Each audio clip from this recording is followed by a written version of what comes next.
বন্ধুরা আসসালামু আলাইকুম। আশা করি সকলেই ভালো আছেন। বাংলাদেশ সেনাবাহিনীর এমওডিসি সৈনিক পদে যে নিয়োগটি প্রকাশিত হয়েছিল সেখানে আপনারা অনেকেই আবেদন করেছেন। তো সেই আবেদনটি কিন্তু শেষ হয়েছে ডিসেম্বর মাসের 20 তারিখে। তো যে সকল প্রার্থীরা এখানে আবেদন করেছেন তাদের জন্য অনেক অনেক দোয়া ও শুভকামনা রইল। তো বন্ধুরা আজকের ভিডিওতে আপনাদেরকে জানাবো যে এই এমওডিসি সৈনিক পদের লিখিত পরীক্ষাটা আসলে কিভাবে হয়, এই বিষয়টি অনেকেই জানেন না। এখানে এমসিকিউ পদ্ধতিতে লিখিত পরীক্ষা হয় নাকি লিখিত আকারে হয় তা আজকের ভিডিওতে জানাবো। পাশাপাশি এখানে কোন কোন বিষয় থেকে প্রশ্ন করা হয় তা আজকের এই ভিডিওতে বিস্তারিত জানিয়ে দেওয়ার চেষ্টা করব। সো রিকোয়েস্ট থাকবে ভিডিওটি না টেনে শেষ পর্যন্ত দেখে যাওয়ার।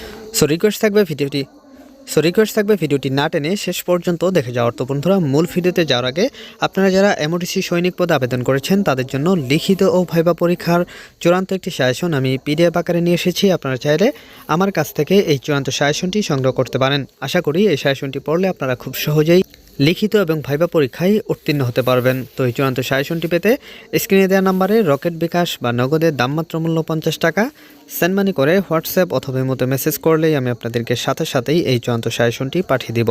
যাই হোক মূল আলোচনায় ফিরে আসি। তো বন্ধুরা এই এমওডিসি সৈনিক পদের কিন্তু 3টি ট্রেড রয়েছে, সাধারণ ট্রেড, কর্নিক ট্রেড এবং আর্মোরার ট্রেড। তো এই 3টি ট্রেডের লিখিত পরীক্ষার প্যাটার্ন কিন্তু সেমই থাকে, অর্থাৎ 3টি ট্রেডের লিখিত পরীক্ষা সেমভাবে হয়, যা শুধু প্রশ্নগুলো কিন্তু একটু ভিন্ন থাকে।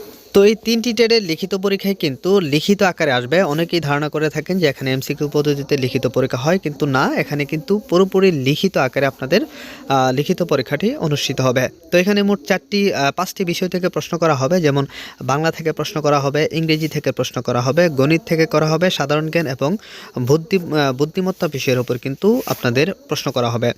সো আপনারা যারা নবম দশম শ্রেণীর যে বইগুলো রয়েছে সেখান থেকেই কিন্তু বেশিরভাগ প্রশ্নই আপনাদেরকে করা হবে। সো আপনারা অবশ্যই একটু নবম দশম শ্রেণীর যে পাঠ্য বইটি রয়েছে সেটা একটু ভালো করে পড়বেন।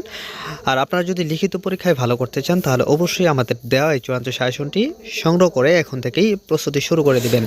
তো এই লিখিত পরীক্ষায় কিন্তু তেমন কঠিন কোনো প্রশ্ন আপনাদেরকে দেওয়া হবে না, জাস্ট রচনা দেওয়া থাকবে এবং বাংলা থেকে গ্রামার থেকে আপনার যেমন সমার্থক শব্দ থাকবে, বিপরীত শব্দ থাকবে, বাগধারা, তো এই ধরনের প্রশ্নগুলো আসলে কিন্তু দেওয়া হবে।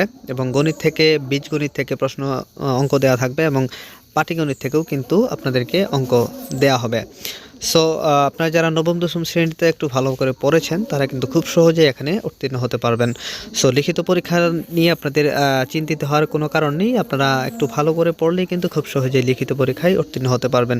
তো বন্ধুরা আশা রাখছি আপনারা বুঝতে পেরেছেন। তো আজকের ভিডিওটা এখানে শেষ করছি।